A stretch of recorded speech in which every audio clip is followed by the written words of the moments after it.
Challenges for independent Mexico. While Mexicans had won independence, they faced new challenges. For many decades, their leaders struggled to solve the nation's problems.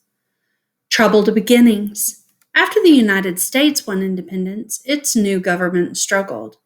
In a few years, though, Americans wrote a new constitution that brought stability. The same did not happen in Mexico. The Mexican people did write a constitution, but different leaders competed for power.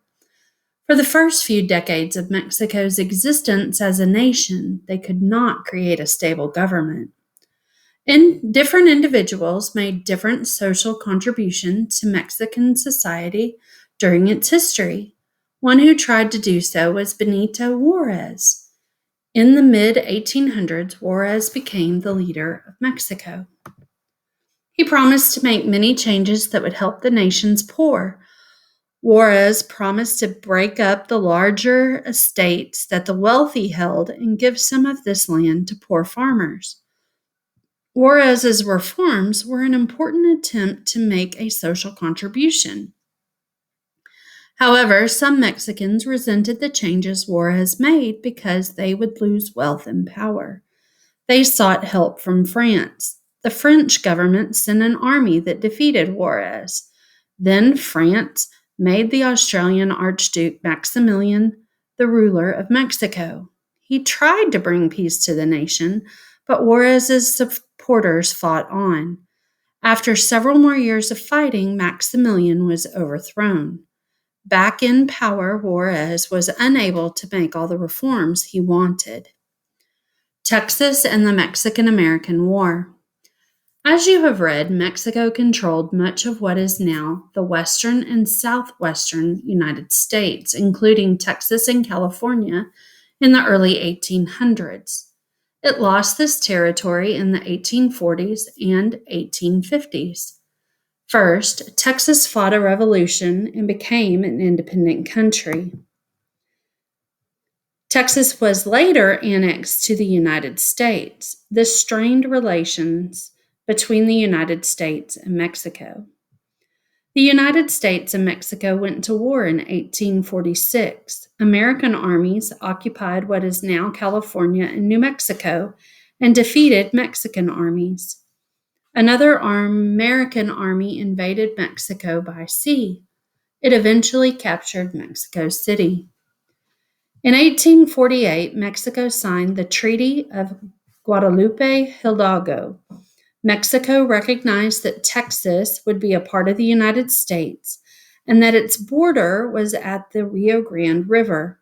The United States purchased much of what is now its southwest, including all of California and Nevada. It purchased a smaller area of land, now part of Arizona and New Mexico, in 1853. Mexico under Diaz.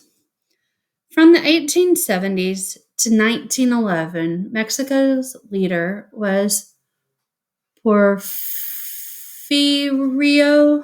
Diaz.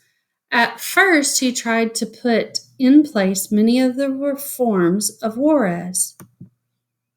He also tried to build Mexico's economy by inviting foreign companies to build railroads and do other projects.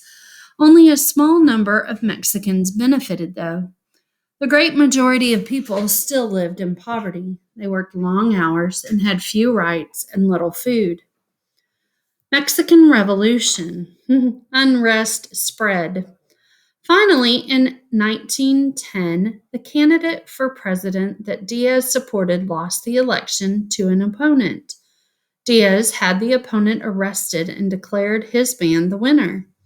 This action, along with Mexico's history of widespread poverty, sparked the Mexican Revolution, a period of armed rebellion in which Mexican people fought for political and social reform.